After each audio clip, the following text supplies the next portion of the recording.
उद्या ना मला संभाजीनगरला जायचं होतं, तर मी आदल्या दिवशीच सगळं असं काही सामान आणून ठेवलं. नंतर सकाळी लवकर उठले आणि स्वयंपाक बनवला.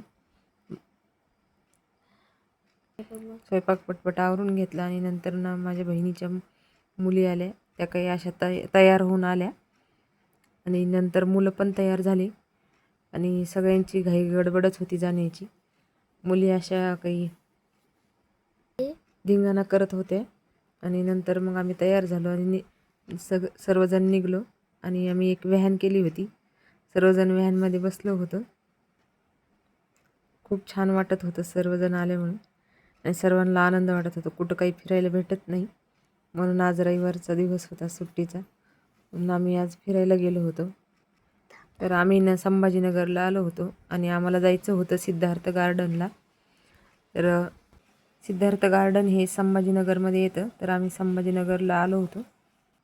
सर्वजण उत्सुक होते की मग काय असेल मध्ये. तर लेकरांची पण खूप घाई होती, कधी येतं गार्डन, कधी येतं गार्डन.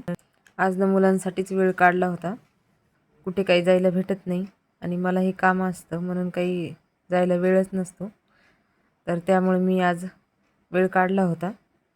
संभाजीनगरमध्ये खूपच ट्रॅफिक होते, त्यामध्येच आमचा अर्धा घंटा गेला. नंतर आम्ही पोहोचलो सिद्धार्थ गार्डनला. सगळे मुलांची घाई, मुले आमच्या पुढे पळाली. एवढं मोठं गार्डन बघून मुलांची खूप घाई झाली आणि ते पळाले बॅट बॉल खेळायला. लगेचच बॅट बॉल खेळायला लागले.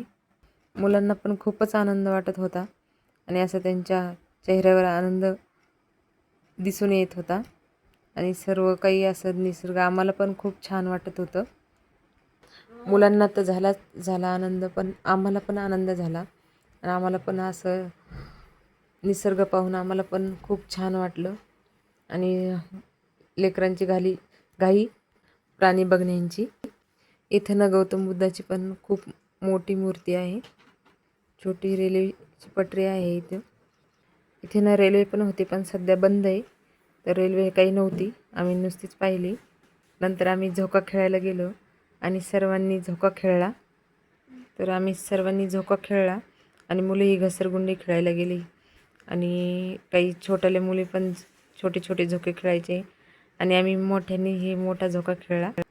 खूप दिवसानंतर मोठा झोका खेळण्याची वेळ आली आणि ही माझ्या बहिणीची मुलगी, हिला पण मी झोका देत होते, मावशी मला झोका खेळायचा.